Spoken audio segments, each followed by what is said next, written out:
What's up, everyone? OJ here. Welcome back to another Essence chat on this lovely Sunday. If you're watching it on Sunday, and if not, whatever, during the week you're watching it. Thank you so much for joining me today.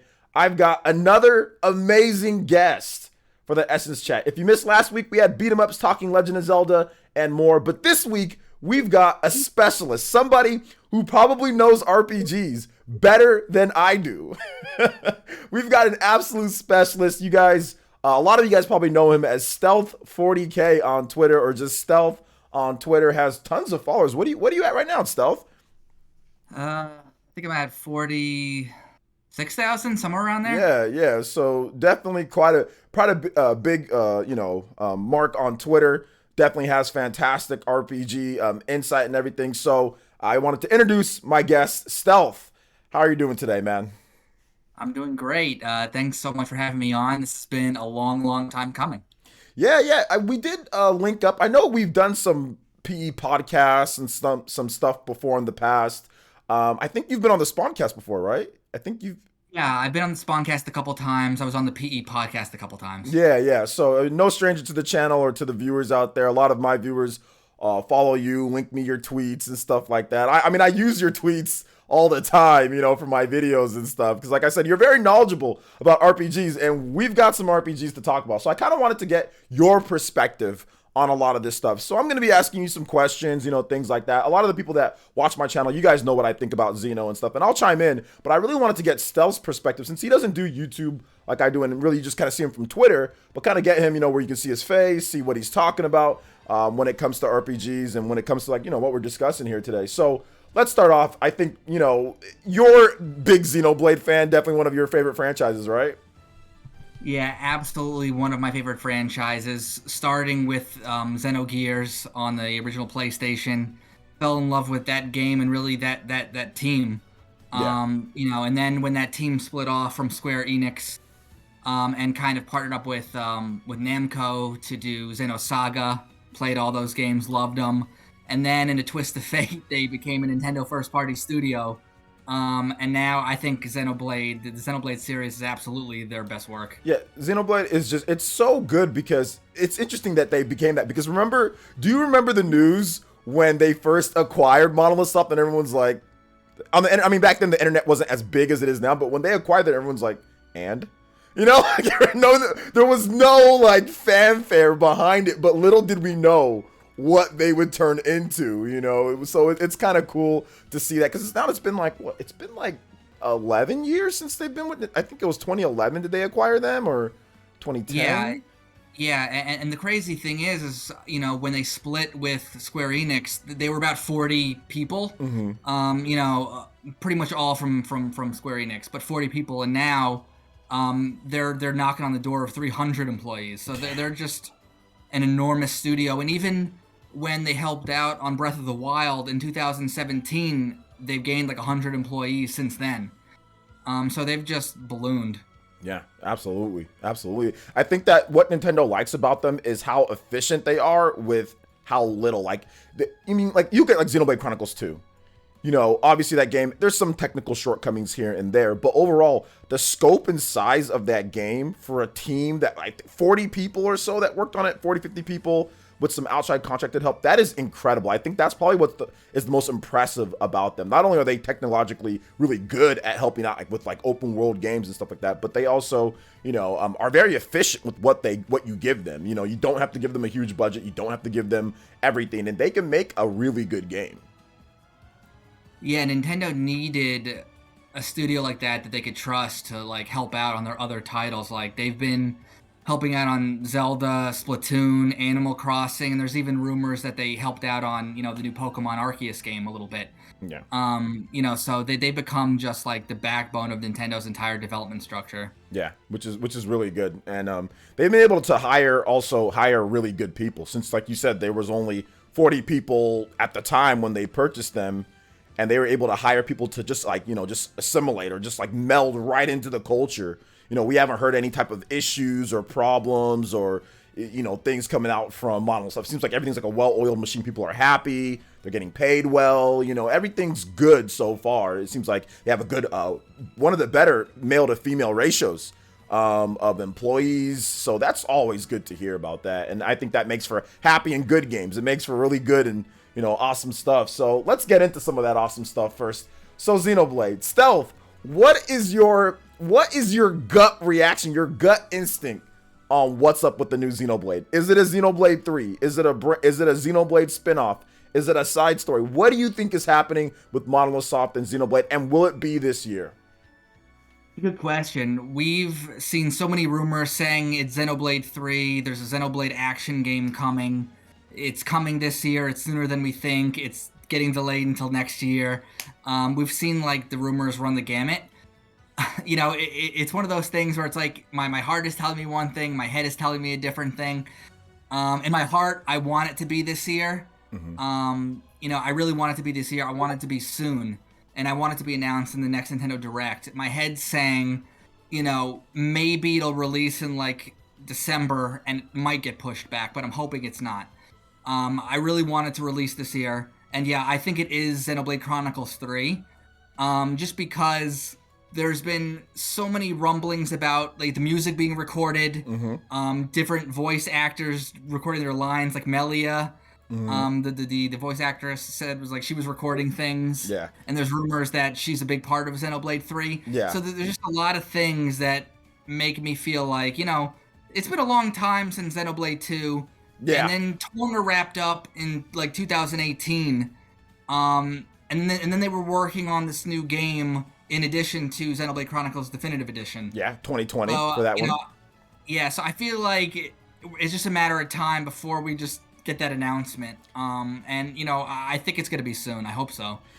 I get giddy when you started talking about all that type of stuff. It's like, because like Xenoblade to me feels like it's like an event. It's not like a game. It's like an event because we don't get them very often. This isn't Call of Duty.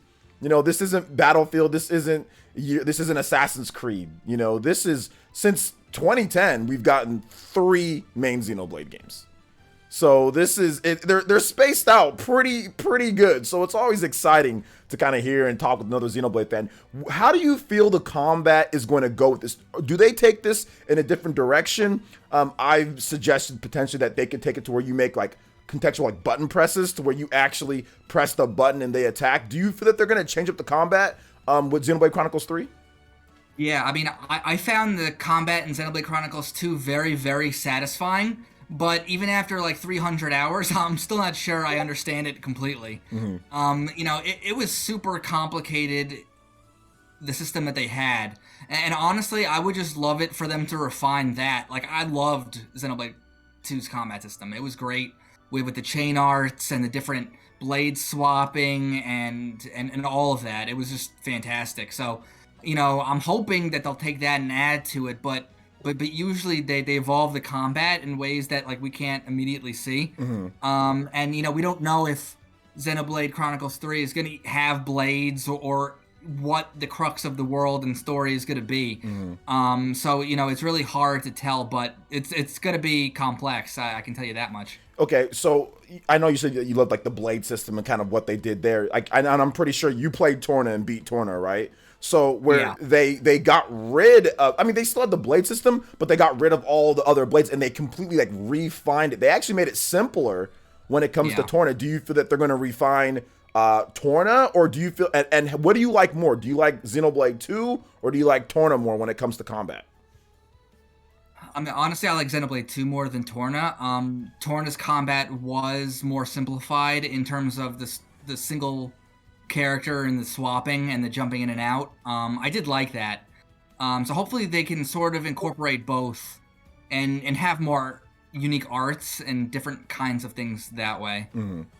Like, I think that some of the cool things about Torna was that it actually showed you like the blade combo, you know, like what you need to do to get like or it was like you can mix up anything. But if you do the actual one that's a real combo, you get like a bonus. So I thought that was pretty cool with Torna. And I love the Vanguard system, being able to swap it like back and forth. I think that that's just so cool that you're able to do stuff like that. So yeah, maybe they implement something like that, but then make it maybe a bit more action oriented, like with the button presses and stuff like that. So it's going to be interesting to see what they do. Have you heard the rumors of it being one of the biggest games that Nintendo's ever done from a graphical and world standpoint? What are your thoughts on that? Yeah, I have heard those rumors, and honestly, I can easily believe it. Because if you look at the games they've worked on, Breath of the Wild, there's not many Switch games as big as Breath of the Wild. And even, if you look at Xenoblade Chronicles 2, it's almost unbelievable that was like a Switch launch year game. Yeah. It's still one of the best looking RPGs on the system, period. Just like just the seamlessness of the world, like going from an open world to like a giant town that's pretty much seamless. I'm thinking about Gormott. Yeah. And that's just completely seamless. So yeah, I mean, if anyone can push Switch to whatever limits it has, it's Monolith Soft. Absolutely. It's going to be interesting to see what Monolith Soft does when the next generation Switch. I mean, like, that's going to be nuts, especially because their art direction is incredible. And I know you've talked about how much you like the art in Xenoblade. And I think that's what makes it work, is the art combined with their technical expertise with the system, working on a lower powered system or working on what you have to do, like with portability and kind of getting all that stuff there, man. So, okay, awesome stuff with Xenoblade. So I know you talked about it. You think it's going to be this year. Give me give me your thought process with exactly when it's going to come out. When do you feel Xenoblade 3 is coming? Yeah, so to answer that, I guess we have to like look at the way that I think Nintendo is going to do the directs. I think we're going to get a direct in February. Okay. And usually those announce the April, May, June, July kind of games. And then during E3, they announce what's coming like October, November, December. So I think that's when we might get a release date for it. But in terms of it coming out, I don't see why it wouldn't necessarily come out the same time as the last game, which was so successful, especially if the rumors are true. And they're having some issues with the technical aspects that they need to iron out. I could see it launching in December. I'm pretty confident that if Breath of the Wild 2 is releasing this year, it's going to be their usual, like, week before Black Friday, enormous game that usually Pokemon gets. Yeah. But I think if Breath of the Wild 2 is coming, that's the date. Yeah. So, either it's going to announce it's going to release in December, or it's just coming way, way, way sooner than, I think it's coming. And, it could come out over the summer. That would be nuts. Don't say that. That would be nuts. That would be, oh my gosh. Definitely, I'm as long as it's this year, and I see that, black screen and the Monolith Soft logo comes up, and I get that I'm gonna be screaming my head off. Yeah, dude, nothing is better than that freaking Monolith Soft logo, man. When you see that Monolith, you're just like, oh, here we go. Like, I love that, like the clouds or whatever. Like it's just like. Even it's like Smash Brothers, like when you see Monolith Soft, man, like when you see their characters, it's just they just create something that's just like I said, it's not the biggest franchise in the world, but man, like people are dedicated about it just because it's so good. So if you haven't played Xenoblade, obviously there's a lot of people who haven't played it. Definitely check it out. Check out Xenoblade Definitive Edition. Start there, then work your way. Real quick before we move over to Fire Emblem, I do want to talk about Xenoblade X. What's your thought on this real quick? Like, what's your thought on Xenoblade X? Is it coming? Is it happening? Well, I think it was Takahashi at Monolith Soft who said that, a port would be too expensive and they would have to rework too much from the Wii to get it there. But I like... And while that might be true, I don't know if I just believe it at face value. Like, if they want to make it happen, they'll make it happen. And Nintendo will make it happen. Like, they don't necessarily need Monolith Soft to do that port. And I think that's the thing, is Monolith Soft is so hands-on, even with Smash Brothers. Sakurai was like, Monolith Soft did, like, all the video for that and, like, directed that entire trailer. So it's not a problem, but it's kind of a problem that they're too hands-on when they could give someone else that Xenoblade port, like a Grezzo or somebody, and probably get it to work. Will we see it? I hope so. I don't think so, unfortunately. Okay, so no Xeno. Stealth says no Xeno X. That'd be insane. That game is stuck on the Wii U. That doesn't sit right with me. There's no way you can't leave that game on the. Like, it has to get done. Somebody, I'll do it. I'll do it. I'll port it. I'm gonna get MVG. I'll do it. Yeah, it doesn't sit right with me either. And like when Tokyo Mirage Sessions was ported over, it still didn't sell great on Switch, but I'm happy that people at least have the opportunity to buy it on a more popular system on an easily available, platform. Yeah. If they want it. And, Xenoblade is more popular, or Xeno, as a franchise is more popular than it's ever been. Yeah. Now is the time for it, especially since the game kind of left off on a cliffhanger. Yeah. And, I do think eventually they'll come back around to making a sequel. And when they do, it'll just be smart to port it. But yeah, any game that's stuck on the Wii U, it hurts me. Yeah. And even like with Tokyo Mirage Sessions, Tokyo Mirage Sessions sold better on the Switch, clearly, than it sold on the Wii U sales were, abysmal. But like the Switch has sold better. People had already gotten over the shock that, wait a minute, this isn't what you guys told us it would be. It's something completely different. But I guess it's really hard to cross Fire Emblem and Shin Megami. Apparently it's hard to do that. I didn't think it would be hard to do something like that, but apparently it's hard to do that. But anyway, that's that. I'm not going to get into Tokyo. I like the game too, by the way. I like Tokyo Mirage. I just don't understand what happened between that should be a franchise that you can cross over quite easily. But whatever. I still like the game. So let's switch gears here to Fire Emblem. Now there are big, like, Nate the Hate from Direct Feed Games. I know you know Nate. I'm pretty sure you guys have, we've all done podcasts and stuff together. So Nate, he's stating that, hey, Fire Emblem 2022, it's happening. It's way better graphically. It's going to surprise people. These were his words. So Nate this is the most sure that I've seen Nate be about something, because usually he's kind of like, yeah, maybe we see it. But he was pretty confident that Fire Emblem is a 2022 game, and we're going to see it this year. So what is your take on the rumors that you've heard about Fire Emblem, and what would you like to see in the game? Because I know you're a huge Three Houses fan too, right? You like Three Houses. You like the previous Fire Emblem games. Yeah, I'm a huge Fire Emblem Three Houses fan, huge Fire Emblem fan in general, and I've been hanging on Nate's words, like, every time he talks about these rumors. And his rumors are, we're definitely getting a brand new Fire Emblem game this year from the Three Houses team, and then next year we're getting an Echoes Genealogy of the Holy War, and I think that was his prediction. Yeah. So if we get 2 years of Fire Emblem games, I'll be a very happy person. But yeah, I mean, Fire Emblem Three Houses to me is one of the most impressive, like, strategy RPGs I've ever played. Whereas, the game is pretty much the same up until a certain point, and then, like, it becomes 4 different games, essentially. So, anything that team does, I believe in and I want, and I'm gonna buy it day one. But yeah, I completely believe the rumors. I want to believe it. Yeah. Because the Fire Emblem team hasn't really been doing anything since then. So they have to be working on something. And, like, if you go on Wikipedia and you put in Fire Emblem, it has like a chronological order of when the games have come out. And since, like, 1990, we haven't gone, like, more than 3 years, since a game's release. And we're getting to that point. So even though it's not, like, the most popular series out there, Intelligent Systems keeps it flowing. So I 100% want to believe it. I think it's very realistic that we will see a new Fire Emblem game this year.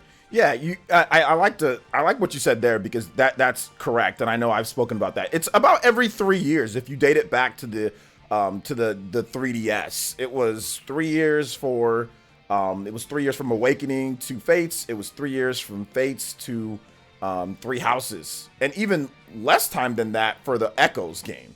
So Echoes game came out 2 years later from Fates. So that was 2 years later, and then we were supposed to have Three Houses in 2018. So they wanted to do, it was going to be very close apart between the games, going from the previous generation to this generation. But yeah, I echo what you say about Fire Emblem, man. I think that Fire Emblem is just amazing. Do you feel that it's going to be a brand new area, story, and all that, or do you think they're going to play off of Three Houses? I think it's going to be completely new. And honestly, like, they don't do direct sequels. They do have a history of direct sequels, like Path of Radiance and Radiant Dawn. And then even the two of the GBA games, I think, were Yeah, very close together. Binding And Blade and yeah, Roy's games. yeah, and then like even as far as Marth, his game Yeah, got a sequel. So they have a history of direct sequels. I just think that this is just going to be completely different and new, but keeping a lot of the things that worked in Three Houses, like having a big hub area and things to do. I just don't know if it's going to take place in a school, yeah, or that. I mean, it might be even like the same world of Three Houses, just at a different point in time or something like that. That I could see happening, but whatever it is, I believe in that team to deliver, a strategy RPG like Tour de Force. yeah, yeah, absolutely. I think that. Do you feel that they're going to keep like the calendar system or some mechanics like that, or do you think they're just going to kind of go in a different direction with that? I think they could keep the calendar system. It worked well. I thought. I think the one thing I do hope that they change or implement is the way that you access like the branching paths. There's not really an easy way. Like you have to slog through a lot of the same stuff to get to the branching paths for multiple playthroughs. And I think they could implement something closer to like Tactics Ogre on the PSP, where if you beat the game once, then you can jump to certain points in the story where they diverge. And that's something I do hope they do more of, and something that Triangle Strategy is doing a lot, where it's like that story is going to diverge a lot.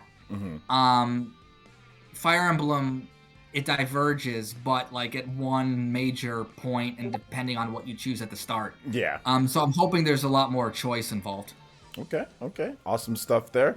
So yeah, we're all hoping for Fire Emblem, and of course, next year, hopefully, Genealogy of the Holy War. That seems to me like Nintendo is taking their sweet time, but they're going in order. Yeah. They're going in order with those remakes or those. I mean, like they went all and back to the DS. They started with they did March games, then they're like, okay, now the 3DS. Here's Echo. Here's the third game, which is Gaiden. Like, okay, well, now here's the fourth game. Like they're taking their sweet time with those remakes, though, but it's okay. Yeah, although we did have a rumor that lasted like a day that we were going to get a collection of Path of Radiance and Radiant Dawn, and I still really want that, because like Path of Radiance is like $200 and Radiant Dawn is like $200 too. Yeah, like those games are just super expensive, and they deserve to be experienced by gamers who just can't afford that kind of retro gaming. Stealth, those games are coming on the Switch 3 or 4, because we still need to do we still got Sacred Stones, we still got Roy's games. I mean, I think honestly they could do that. Maybe there's like a service, but in terms of like a remake, or I just don't know. Like an Echoes line of game, because they're literally going in order. It's just taking it's taken over a decade now at this point to get to where we are. Even with Echoes, it took quite some time to get to Echoes. That's the third remake they've done of the old school games. So slowly but surely, they're going to put out. I mean, but the games that they've done so far, it's like the non-localized ones, or the ones that were really old. So you're right though. Path of Radiance is expensive, so it'd be great, but that's skipping a lot of games in between. You're skipping like 3, 4, 5 games, or you're skipping the GBA. You're skipping. There's 3 GBA games, right? 3. Yeah. 3. Oh man, it's gonna take us forever to get there. And I think there's 2 on the SNES, I think. Yeah. There was 2 on the SNES. The one on the GBA that wasn't localized, and then they started up with the localizations. Yeah, so I don't know. I think at some point Nintendo's gonna have to skip the line or something like that. Like to get to the newer ones. Real quick, one more thing. Do you think that they'll ever redo, before we move on to like the Nintendo Direct stuff and Pokemon? Do you think that they're ever gonna redo the 3DS ones for us? Like Awakening. I mean, that'd probably be the big one, right? That everyone, because like Chrom and Lucina, that's the game that broke through for Fire Emblem worldwide. So you think they're going to go back to that one? I feel like they could during like a big anniversary, like the 10th anniversary of that game, or like the 20th anniversary of that game, which is a long ways away, or like another anniversary of Intelligent Systems, that they might want to like redo like their most popular Fire Emblem game, and kind of like how like Monolith Soft redid Xenoblade Chronicles, which is like their big flagship game now. So it's definitely possible. Intelligent Systems does have a history of redoing certain Fire Emblem games, like you said, they're redoing them with echoes. It depends on if they're gonna stick in order or what. But I don't think it's impossible. Absolutely. Okay. Well, good to hear that, man. This is awesome talk about some of this stuff here. We're going to move, kind of shift gears. I think we'll go to Pokemon, then we'll end like with some potential Nintendo Direct stuff. So, Pokemon Legends Arceus. Have you been looking into the leaks, or have you been staying dry? Are you leaky? Or are you dry? I'm dry. You're dry. I'm mostly dry, I should say. I muted like 50 words on Twitter. Me too. But as soon as I go onto YouTube, it was a recommended video of like a 10-second clip of one of the new Pokemon. Yeah. So I'm like, oh. So it's like I can't even go onto YouTube now. Yeah. YouTube's even ruining things. Yeah, but yeah, I've stayed dry, but I've been keeping up on like the clips that Pokemon Company has been dropping and the previews that the Japanese media got. Yeah. How do you feel about the game so far? I mean, I would love to. Sorry to cut you off, but like, how do you feel about the game, like with the graphics and kind of like with the gameplay and what they've been doing? Because I know they've talked about it, like in terms of like what they've shown off officially. How do you feel about all that? Yeah, I mean, this strong dislike for really anything Pokemon and the Pokemon community and the graphics of this game, particularly with the graphics of this game. Honestly, I just see a pretty beautiful game with a great art style. I kind of like how this game looks. I like how the game looks. I like the additions they're making to the gameplay. I like how it's just very, very, very different from like the normal gen Pokemon games where, you wake up in your house and you meet the professor and you go on the journey for the 8 badges. And then, there's a team that you got to beat and you get one of the legendaries and that's and you beat the Elite Four. That's basically the game. Yep. This is very, very different. But it still has turn-based combat. It still has a lot of those traditional elements, just very, very different. And, I'm super looking forward to it. Yeah, absolutely. I saw the clip that they showed from like one of the Pokemon official accounts, and they showed like the character being able to move. You can put your attack and like you can move around in between the attack, and then you can even get hit by the attack if you're too close to your Pokemon. And obviously because like people have been playing the game and stuff like that, but some of the quality of life stuff that they've shown is incredible. So I'm very excited to kind of get into that, and because it is a single player game. Like, we're hearing about the difficulty is good, like they're adding in some things that really make me want to say, okay, this is going to get me back into Pokemon. I mean, there are some people that would have never thought, like some hardcore PC people, that are all about graphics and stuff, that have been talking about this game and saying, well, wait a minute, hold up here. I like what I'm playing, or I like what I'm seeing. So it's cool to see, like, there's actually some positivity about Pokemon. That's the crazy thing. There's positivity about it, but that's what I've been wanting. I wanted them to focus on a single player experience. Like, when you do multiplayer, there's too many concessions that you have to make for balance. It's like, like the whole Fortnite. Fortnite can't do, you can't do cool stuff like with the equipment because then it's going to throw off the balance, So, So, and that's kind of how Pokemon, it's like, okay, well, you can't do all this, and that in the single, because like with the Pokemon, because then you got to worry about the multiplayer, So, I'm glad that they're taking some chances. And I think a lot of the kind of doom and gloom about it is because they took a lot of the same like marketing tactics that Nintendo did with Breath of the Wild, where for a long time they only showed the Great Plateau, like pretty much up until launch, and then people were afraid, oh, there's no towns in Breath of the Wild, there's nothing in Breath of the Wild, and all they showed was the Great Plateau, and I think that's kind of what they've done here is they've really only showed a little area. The grassy area, haven't even showed much of the town or what you can do or any of the world or the bosses or the story or anything. They haven't showed anything. But based on the previews that, the Japanese media has gotten, they seem to love it. So, I think we're going to find out that this game's a lot bigger than maybe Nintendo or Pokemon Company let on, and there's a lot more to do.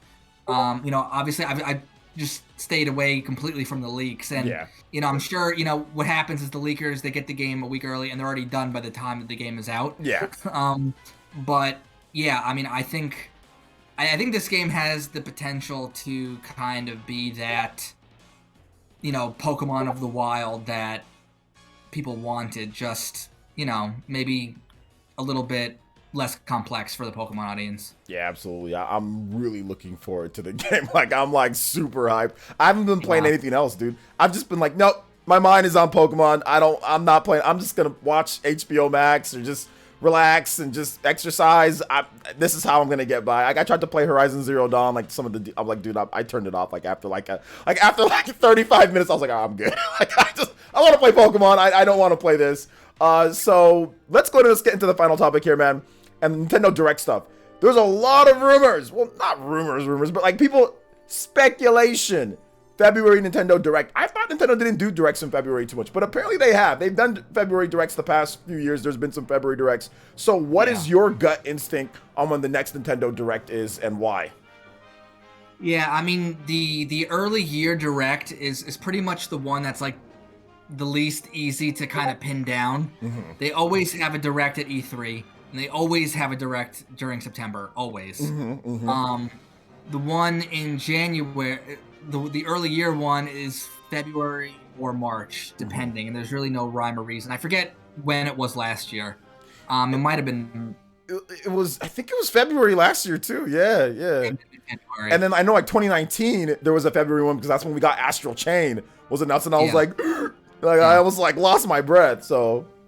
I mean, it's like I don't have like a week prediction of when it's gonna happen. Yeah. But it's gonna happen, before the end of March. Just because we need a new trailer for Advance Wars. And yeah, they could do that on Twitter. But really, Advance Wars needs, like, the eyes of a direct audience. Yeah. I feel.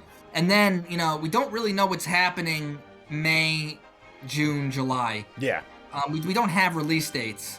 We know what Nintendo's doing pretty much up until April. So, like, a February Direct or February, March Direct, it just has to happen. Yeah. Absolutely. Because apparently there's rumors going around like this is going to be their biggest year. I mean, they've packed the first 4 months. There's 4 big exclusives, and that not every exclusive. There's like Chocobo GP. There's like Room Factory, but like stuff that Nintendo's directly or somewhat involved with. Triangle Strategy. That's going to be an exclusive. You have Kirby. That's in the same month. That's March. March is packed too, by the way. March has a lot of games. Then obviously Pokemon's coming out, and then Advance Wars, we know that's April. Nintendo kind of leaked that themselves. That's April, so that's 4 games. Well, 5 games technically, but 4 games in the first 4 months. Yeah, and usually Nintendo has like one really big Q1 game. Like last year, it was Super Mario. It was Super Mario 3D World plus Bowser's Fury, which even though it was enhanced port, it still sold like 10 million units. Yeah. Or will sell 10 million units. The year before was Animal Crossing, and then Zelda, obviously, when the Switch launched. So usually there's like one major Nintendo title during Q1. This year it's crazy because our Arceus is a million seller, probably like a multi-million seller. Triangle Strategy could sell 1 million units. That's gonna sell 1 million. I'm fairly certain it will. Yeah, and then Kirby, I think some people are underestimating. If this is like the quality of a 3D Mario game, but with Kirby and it reviews really well, it's gonna sell over 5 million units. So like Nintendo has a stacked Q1, and then like leading into Advance Wars in April, which isn't the biggest title, but in terms of like quality, like people forget like Advance Wars 1 and 2 had averaged like over 90 Metacritic. Yeah, very good. Those games. are like very, very good games, even if they don't sell a ton. So like I'm not like gonna boo-hoo Switch owners for getting those. Yeah. Absolutely. I think those games are going to be great. I think like what you said about Kirby was interesting because like Kirby Star Allies sold over 3 million. That game is, I mean, it's okay, but it's Star Allies, dude. Like it looks nowhere near as good as this. I mean, even as a 2D game, you look at it and you're like, this isn't pop out. It wasn't like Dread, or it wasn't like some of the other 2D games that we've gotten from Nintendo. It's like, man, this game kind of pops. It kind of like it kind of moves. Like Kirby was just kind of like, okay, you play this with the kids, or you play this like with the little niece or the little nephew, which I did. I played that with my daughter, and that sold 3 million, man. Like that sold 3 million. So I think you're right about this Kirby game. This could be 5. This is probably gonna be the best-selling Kirby game of all time when it's all said and done. Yeah, it's really the first Kirby in a very long time where everyone was instantly sold after that first trailer. Like everyone knew, okay, this really looks like 3D World, kind of. And then we got the second trailer, and it basically is like Kirby's take on 3D World with the, like, isolated 3D stages. But if it has the quality of a 3D Mario and it reviews really well, yeah, I think it's gonna blow up. All right, man. So I think we pretty much covered all the topics that we wanted to get into. We got into Xenoblade, we got into Fire Emblem, we got into Pokemon, we got into the Nintendo Direct stuff, we got into Xeno X, I mean, which was awesome to hear. So Stealth, man, I want to say thank you so much for taking the time out of your day to speak with me here. Please let the people know where they can find you at, man. It's my pleasure. This was just a ton of fun. People can find me on Twitter at Stealth40K. I talk about Nintendo, RPGs, and whatever is going on in the game space. All right, sounds good. And of course, hit that subscribe button. I'll have the links to Stealth's channels and to his page linked below. You guys will see it there. And once again, thank you guys so much for joining in. We'll have another new episode of Essence Chat, for you guys. And thanks once again to Stealth for showing up. I appreciate it. And we'll see you guys for the next one. Bye, everyone.